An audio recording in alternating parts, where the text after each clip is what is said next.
নমস্কাৰ সমৰ্থ পৰ্টেলৰ যোগেদি অসমৰ বিভিন্ন কলেজ আৰু ইউনিভাৰ্চিটিবিলাকত 4 year undergraduate program বা 5 year integrated postgraduate program যিবিলাক এডমিশন চলি আছে সেই এডমিশনৰ টাইমলাইন বা সময়সূচী আবেদনৰ সময় এডমিশনৰ সময় এইবিলাক আজি অসম চৰকাৰে এটা ৰিভাইজ গাইডলাইন তেওঁলোকে প্ৰকাশ কৰিছে আগৰ যিখন গাইডলাইন আছিল সেইখনৰ সামান্য হালহলনি কৰি তেওঁলোকে বিভিন্ন কাৰণত বিশেষকৈ প্ৰাকৃতিক দুৰ্যোগৰ কাৰণে বিভিন্ন অসুবিধা ছাত্ৰ-ছাত্ৰীসকলে সন্মুখীন হৈ আহিছে বুলি যেটো অৱগত কৰিছে তাৰ ভিত্তিত তেওঁলোকে এখন ৰিভাইজ গাইডলাইন প্ৰস্তুত কৰিছে এই ৰিভাইজ গাইডলাইন অনুসৰি এতিয়া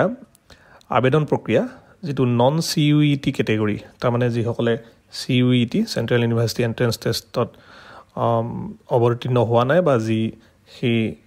ক্যাটেগৰীটোত এপ্লাই কৰিব বিচৰা নাই তেতিয়াহলে তেওঁলোকৰ কাৰণে এই ধৰণৰ টাইমলাইন তেওঁলোকে প্ৰস্তুত কৰিছে 27 মেৰ পৰা 5 জুনলৈকে আবেদন প্ৰক্ৰিয়া হ'ব এপ্লিকেশন এণ্ড প্ৰগ্ৰাম সিলেকশন আগতে 2 তাৰিখ লাষ্ট ডেট আছিল 2 জুনলৈকে এটো এতিয়া হলনি কৰিছে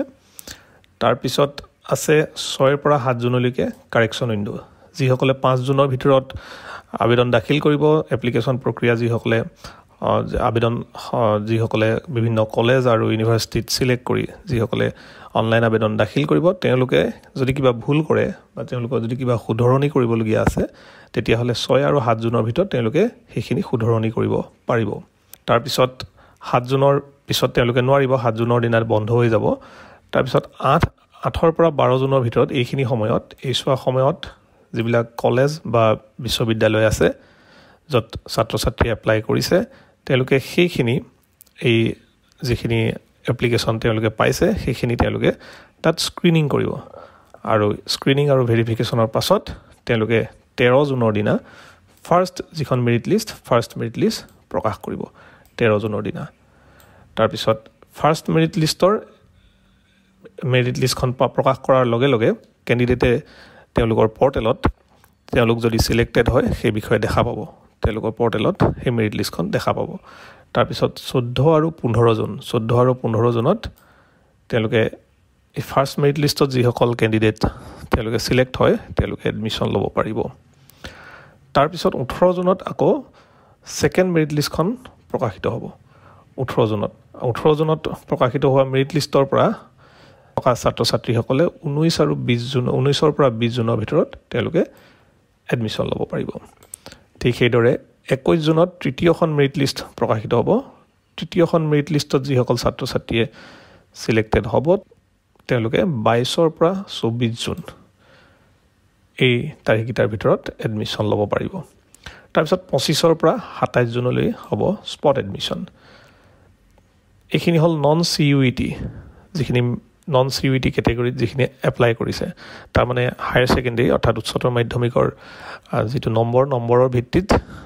সিলেকশন প্ৰক্ৰিয়া ইয়াত হ'ব তাৰ পিছত এই নন CUET ক্যাটেগৰীত এপ্লাই কৰা ছাত্ৰ-ছাত্ৰীসকলৰ বাবে 1 পৰা 3 আগষ্টৰ ভিতৰত কলেজ বা ইউনিভাৰ্চিটিয়ে ইন্ডাকচন প্ৰগ্ৰাম এটা পাতিব 5 পৰা 10 ভিতৰত ডেমো ক্লাছ হ'ব 5 আগষ্টৰ পৰা 10 ভিতৰত যিসকল ছাত্ৰ-ছাত্ৰী নন CUET ক্যাটেগৰীত সিলেক্ট হয় এডমিশন ললে তেওঁলোকৰ বাবে ডেমো ক্লাছ এই কলেজ বা বিশ্ববিদ্যালয়খনে পাতিব 12 পৰা 14 আগষ্টৰ ভিতৰত তেওঁলোকে সমৰ্থ পৰ্টেলৰ যোগেদি পেপাৰ সিলেকশন কৰিব পাৰিব মেজৰ মাইনৰৰ উপৰিও বাকি বিভিন্ন ধৰণৰ ইয়াত যিবিলাক পেপাৰ আছে এই পেপাৰবিলাক তেওঁলোকে তেতিয়া সমৰ্থ পৰ্টেলৰ যোগেদি সিলেক্ট কৰিব পাৰিব তাৰ পিছত 16 আগষ্টৰ পৰা সম্পূৰ্ণ ক্লাছ আৰম্ভ হ'ব এতিয়া CUET যেটো CUET এতিয়ালৈকে ৰিজাল্ট দিয়া নাই এটো এটা টেন্টেটিভ এখন টাইমলাইন দিয়া হৈছে CUET ৰিজাল্ট যদি 1 পৰা 2 জুলাইৰ আগত ওলাই যায় তেতিয়া হলে 1 পৰা 2 জুলাইৰ ভিতৰত CUET ক্যাটেগৰীত যি সকল পৰীক্ষাৰ্থী CUETত অৱতীৰ্ণ হৈছে তেওঁলোকে প্ৰগ্ৰাম সিলেক্ট কৰিব পাৰিব তাৰ পিছত 3 পৰা 4 জুলাইৰ ভিতৰত তেওঁলোকে কাৰেকচন উইন্ডো খুলি দিব আৰু এই কাৰেকচন উইন্ডোৰ ভিতৰত যদি কিবা ভুল থাকে তেতিয়া হলে ক্যান্ডিডেটে শুধৰণি কৰিব পাৰিব তাৰ পিছত 5 পৰা 8 জুলাইত একাডেমিক স্ক্ৰিনিং হ'ব কলেজ বা বিশ্ববিদ্যালয় একাডেমিক স্ক্ৰিনিং কৰিব তাৰ পিছত 9 জুলাইত তেওঁলোকে ফাৰ্স্ট মেৰিট লিষ্ট প্ৰিপেয়াৰ কৰিব 10 পৰা 11 জুলাইত যি সকল এই মেৰিট লিষ্টত থাকিব first merit list from the category of CUET তেওঁলোকে এডমিশ্যন ল'ব পাৰিব ঠিক সেইদৰে 12 জুলাইত ছেকেণ্ড মেৰিট লিষ্ট প্ৰকাশ হ'ব 13 আৰু 15 জুলাইত এই ছেকেণ্ড মেৰিট লিষ্টৰ কেণ্ডিডেটসকলে এডমিশ্যন ল'ব পাৰিব সেইদৰে 16 জুলাইত থাৰ্ড মেৰিট লিষ্ট প্ৰকাশিত হ'ব তাৰপিছত 17 আৰু 18 জুলাইত থাৰ্ড মেৰিট লিষ্টৰ যিসকল কেণ্ডিডেট আছে তেওঁলোকে এডমিশ্যন ল'ব পাৰিব 19 আৰু 20 জুলাইত স্পট এডমিশ্যন হ'ব CBT কেটেগৰীৰ ষ্টুডেণ্টৰ কাৰণে তাৰপিছত 29 পৰা 31 জুলাইৰ ভিতৰত ফাইনেল স্পট এডমিশ্যন যিসকলে নন CBT আৰু CBT যদি ক'ৰবাত কোনোবা কলেজ বা বিশ্ববিদ্যালয়ত যদি সিট খালি থাকিলে তেতিয়াহ'লে নন CBT আৰু CBTৰ ছাত্ৰ ছাত্ৰীসকলে তেওঁলোকৰ মেৰিট বেচিছত বা CBT স্ক'ৰৰ ভিত্তিত এই 29 আৰু 31 জুলাইত সেই কলেজ বা ইউনিভাৰ্চিটিলৈ গৈ এডমিশ্যন ল'ব পাৰিব এতিয়া ইয়াতে এটা কথা কোৱা হৈছে depending on declaration of CBT result there may be modification to the schedule of CBT admission গতিকে এই কথাটো কৈয়ে আহিছোঁ যে এই যিকেইটা তাৰিখ দিয়া হৈছে এইকেইটা টেণ্টেটিভ তাৰিখ CBT ৰিজাল্টৰ ওপৰতে এই তাৰিখখিনি নিৰ্ভৰ কৰিব গতিকে অলপ হাল সলনিও হ'ব পাৰে এতিয়া কেইটামান উল্লেখযোগ্য কথা এই নটিছখনত আমি দেখা পাইছোঁ তাৰে কেইটামান পইণ্ট মই উল্লেখ কৰিব বিচাৰিছোঁ ইয়াতে পইণ্ট নম্বৰ 2 আগৰ নটিছখনত আছিলে পইণ্ট নম্বৰ 2 এটা কথা আছিলে students will get 6 option for programme selection either in the same higher education institution or in different higher educational institution এতিয়া ইয়াৰ তেওঁলোকে এটা ব্যাখ্যা আগবঢ়াইছে কোৱা হৈছে যে 6 option may be exercise by the applicant in the non CBT category separately non CBT কেটেগৰীত এই 6টা অপশ্যন দিয়া হৈছে গতিকে 6খন তেওঁলোকে মেক্সিমাম 6খন ফৰ্ম তেওঁলোকে দাখিল কৰিব পাৰিব যদি ধৰক কোনোবা এজন ষ্টুডেণ্টে গোটেই 6খন ফৰ্ম এপ্লাই কৰিলে 6খন ফৰ্ম দাখিল কৰিলে তাৰপিছত they may discard their application and apply afresh within the correction window' তাৰপিছত তেওঁলোকে কি কৰিব পাৰিব যদি 6খন তেওঁলোকে ভাবে যে বেলেগ এখন কলেজত তেওঁলোকে কৰিব বিচাৰিছে তেতিয়াহ'লে তেওঁলোকে আগৰ যিখন এপ্লিকেশ্যন কোনোবা এখন এপ্লিকেশ্যন তেওঁলোকে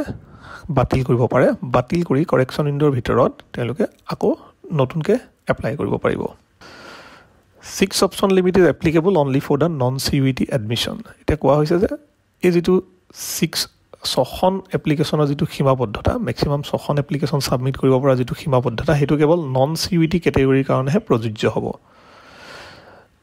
যদি তেওঁলোকে নন CBT কেটেগৰীত 6খন এপ্লিকেশ্যন অলৰেডি দাখিল কৰিলে তেতিয়াহ'লে তেওঁলোকে এনেকুৱা নহয় যে CBTত তেওঁলোকে এপ্লিকেশ্যন ছাবমিট কৰিব নোৱাৰিব CBTটো তেওঁলোকে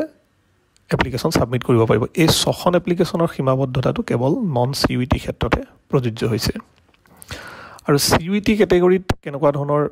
অপশ্যন হ'ব সেইটো CBT যিবিলাক নৰ্মছ আছে সেই নৰ্মছৰ ভিত্তিত তাত প্ৰযোজ্য হ'ব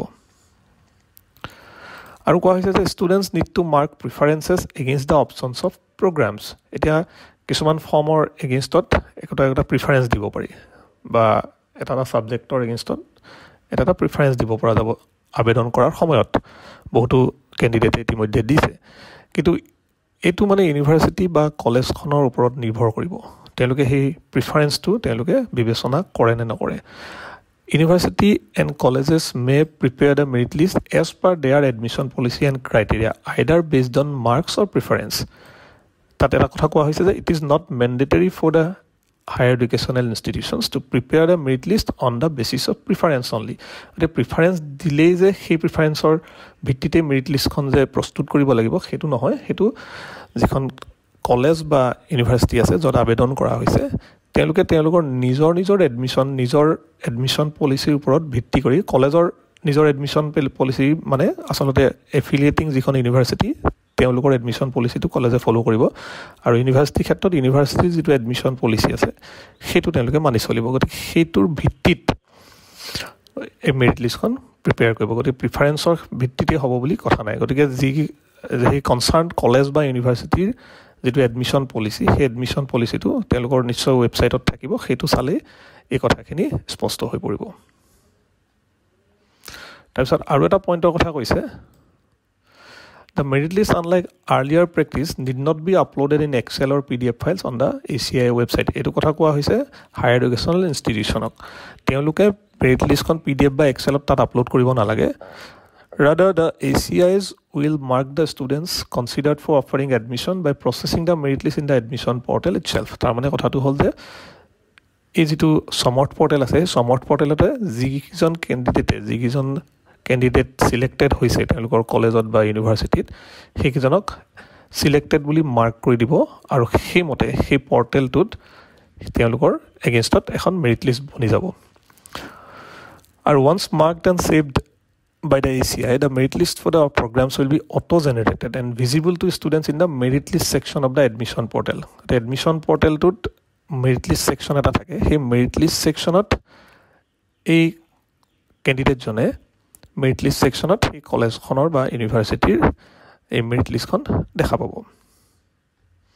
The other timeline dia hoise merit lists are to be prepared, finalized and uploaded on or before 5 p.m. on the dates of publication of and the dates of merit list publication as mentioned in the timeline above. Okay, the merit list publication or at a timeline agote dia hoise je iman tarikhe first merit list iman tarikhe second merit list publish hobo hey date tour 5 বজাৰ আগতে বা 5 বজাত বা 5 বজাৰ আগতে upload কৰিব লাগিব If merit lists are uploaded before 5 p.m. and if there is any mistake, then modifications can be done till 5 p.m. after which it will be freezed. Okay, 5 বজাৰ পিছত merit list খনত কলেজ বা ইউনিভাৰ্সিটিয়ে হালহলনি কৰিব নোৱাৰিব All entries will be processed between 5 to 6 p.m. এগুতে যিখিনি merit list entry college বা university বিলাকে কৰিলে সেইখিনি গুটেখিনি 5 ৰ পৰা 6 বজাৰ ভিতৰত প্ৰসেস কৰা হ'ব আৰু 6 বজাৰ পিছত বা 6 বজাত All applicants selected in the merit list will be notified about admission offers through mail and SMS. যিসকল candidate select হ'ব তেওঁলোকৰ মেইলত বা মোবাইলত SMS যোগে তেওঁলোকে notification পাব 6 বজাত বা 6 বজাৰ ঠিক পিছতে আৰু the admission offer will also be available to students directly in the application dashboard যদি student জনে সমৰ্থ পৰ্টেলত লগইন কৰি চায় তেতিয়াও তেওঁলোকে এই এডমিশন অফাৰটো দেখা পাব আৰু এডমিশন অফাৰ দেখাৰ পৰা পিছত ক্যান্ডিডেট জনে কোনোবা এখন কলেজ বা কোনোবা এখন ইউনিভাৰ্সিটিত তেওঁলোকে একসেপ্ট কৰিব লাগিব ধৰি ললো এজন ক্যান্ডিডেটে কেবাখনো ইউনিভাৰ্সিটিত বা কেবাখনো